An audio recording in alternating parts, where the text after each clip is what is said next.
सुशील, तक्षशिला प्रस्थान करने की तैयारी आरंभ करो सुशील। वैसे भी विलंब बहुत हो चुका है। किंतु सम्राट, इस समय पाटलिपुत्र की जो स्थिति है उसमें राजकुमार सुशील का यहाँ से जाना। पाटलिपुत्र को नियंत्रित करने के लिए सम्राट हैं, आप हैं, मैं हूं, अशोक भी है। किंतु तक्षशिला के विद्रोह को नियंत्रित करने के लिए कोई भी नहीं है। महामात्य खल्लटक, यदि तक्षशिला के विद्रोहियों को यह समाचार प्राप्त हुआ होगा कि यहाँ राज परिवार पर आक्रमण हुआ है, तो उन विद्रोहियों को नियंत्रित कर पाना बहुत कठिन होगा। आचार्य, बात नियंत्रित रखने की तो है। शुक को भेज दीजिए, मैंने आपसे बात की थी। मैं यहाँ रुक जाऊंगा, कोई परेशानी नहीं मुझे।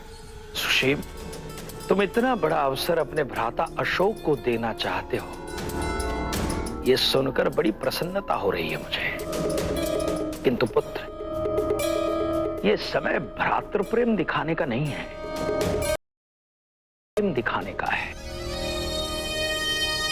ये समय योग्य निर्णय लेने का है। ये समय अपनी मातृभूमि की रक्षा के लिए अपने दायित्व को निभाने का है।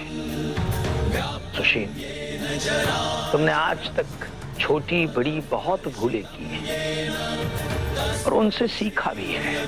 तुमने अपने पिता से कितना अनुभव प्राप्त किया है, राज विद्यालय में शिक्षा प्राप्त की है, प्रशिक्षण प्राप्त किया है।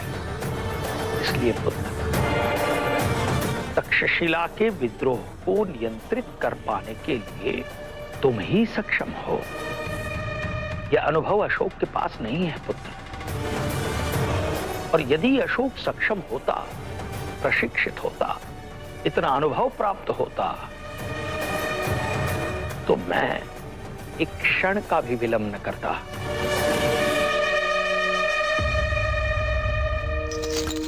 मैं आचार्य के कथन से सर्वतः सहमत हूं।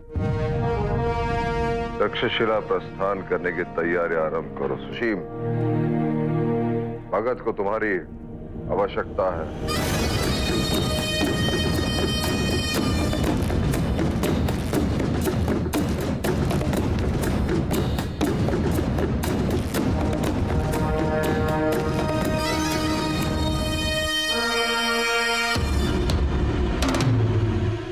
आपके सामने अशोक को बचा के ले गया चाणक्य।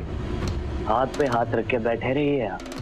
परंतु मैं कर भी क्या सकता था राजकुमार। अब अगर ये बात भी मैं आपको बताऊं तो आपकी आवश्यकता ही क्या है? आपने आज एक बात तो सिद्ध कर दी कि आप चाणक्य के सामने कुछ भी नहीं। इसलिए जब भी चाणक्य आता है आप शीश झुका के खड़े रहते हैं। यदि आपके पदचिन्हों पे मैं इसी प्रकार चलता रहा तो मैं भी आप ही की तरह सदैव अपमानित होता रहूं। इसमें कोई संदेह नहीं है मुझे। न इस बात में संदेह है कि एक दिन मैं आप ही की भांति शीश अवश्य झुकाऊंगा।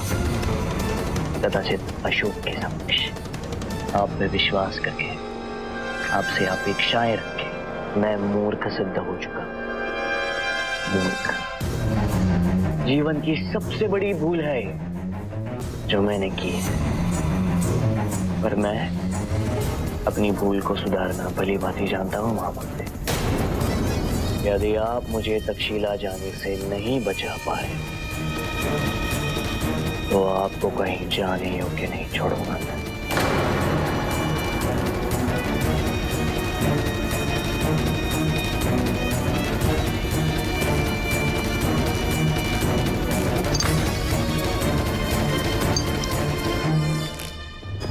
इसे आपके संदेशवाहक आसवा के समीप ही पड़ा पाया गया। संदेशवाहक वहां नहीं था। केवल एक ही व्यक्ति है जो ये कर सकता है, चाणक्य। यदि उसे ज्ञात हो गया कि उस संदेश में क्या लिखा था तो इससे पहले कि चाणक्य हम तक पहुंच सके, हमें उसे रोकने के लिए कुछ करना ही होगा।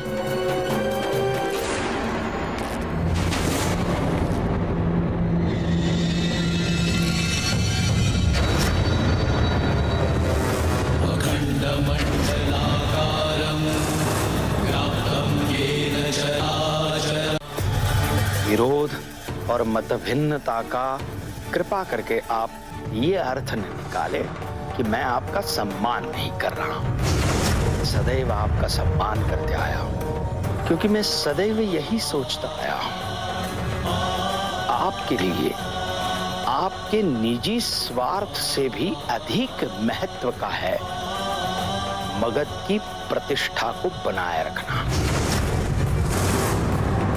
किंतु आज मैंने कुछ ऐसा ज्ञात किया है जिससे ये कहना अत्यंत आवश्यक है कि मैंने आपको समझने में बहुत बड़ी भूल की है। स्पष्ट रूप से कहने में संकोच कैसा?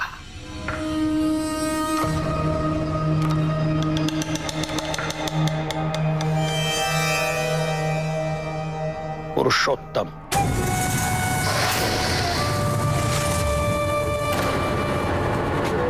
जिसका संपूर्ण सत्य है मेरे पास।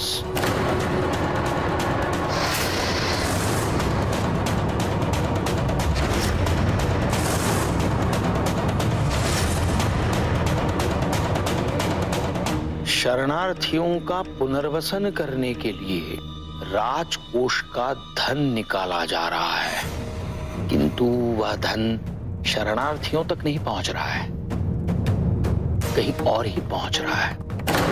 महामत कल्लटक, मैं ये समझने का प्रयास कर रहा हूं कि राजकोष से धन निकालकर धन संचय करने की आवश्यकता सुशील को क्यों आन पड़ी?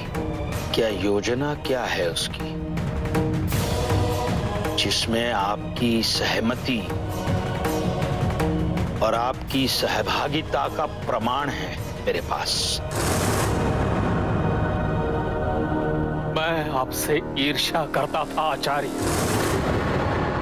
जो सम्मान आपको यहां प्राप्त है उसका अभिलाषी था मैं, और कोई भी होगा। मैं स्वयं को आपके जितना बड़ा बनाना चाहता था आचार्य, और वो तभी संभव हो पाता जब आप उस स्थान पर नहीं होते। इसी महत्वाकांक्षा में अंधा होता चला गया मैं। केवल गंतव्य महत्वपूर्ण हो गया था, उद्देश्य महत्वपूर्ण हो गया था, और उसे कर्मों के बल से प्राप्त न करके छल से प्राप्त करने का प्रयास किया मैंने। अब जब सुशिम ने मेरा अपमान किया, नेत्र खुल गए हैं मेरे आचार्य। समझ आया है अपने उद्देश्य, अपने स्वार्थ की पूर्ति के लिए सुशिम जैसे व्यक्ति का साथ देना मेरे जीवन की सबसे बड़ी भूल थी आचार्य, सबसे बड़ी भूल थी।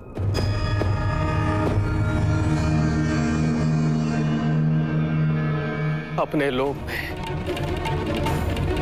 मगध के भविष्य को कितनी बड़ी क्षति पहुंचाई है मैंने। मुझे क्षमा मांगने का अधिकार है भी या नहीं मुझे नहीं पता, परंतु पश्चाताप तो कर सकता हूं। मगध के जिन शत्रुओं को मैं आज तक अपना समर्थन देता आ रहा, उन्हीं का सत्य अनावृत करके उन्हें दंड तो दिलवा सकता हूं। सुशील, ये राजकोष के धन का संचय करके क्या करना चाहता है? आचार्य, सियामक को खोरासानी सेना का समर्थन प्राप्त था और अशोक को आपका। ऐसे में सुशिम असुरक्षित हो गया था और स्वयं को अधिक बलशाली बनाने के लिए वो अपनी एक स्वतंत्र सेना बनाना चाहता था, ताकि आवश्यकता पड़ने पर वो विद्रोह करके राज सिंहासन पर अपना आधिपत्य स्थापित कर सके। ये बात आप सम्राट के समक्ष कहेंगे?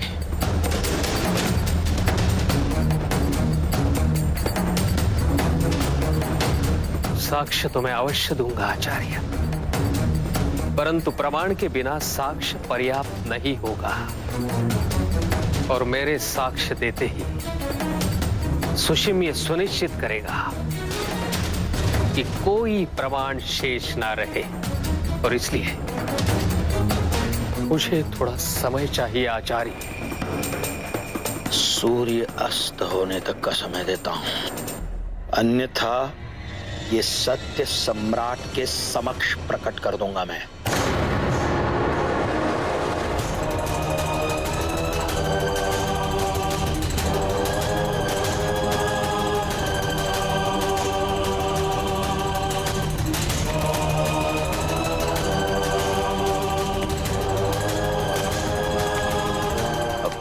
केवल अशोक को चारों मित्रा के विरुद्ध प्रमाण मिल जाए, एक साथ सभी शत्रुओं को अनावरित कर दूंगा मैं।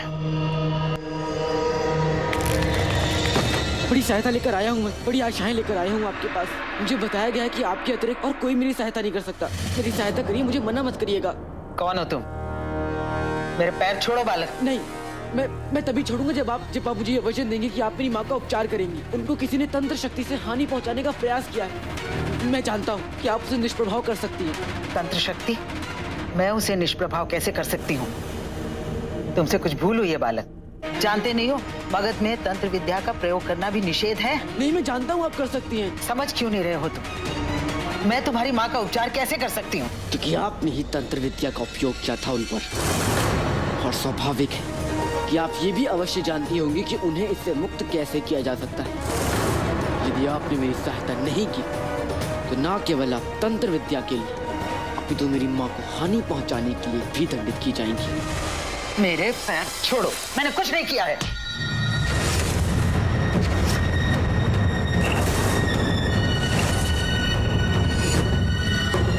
जब आपने कुछ नहीं किया है तो आप भयभीत क्यों हो रही हैं?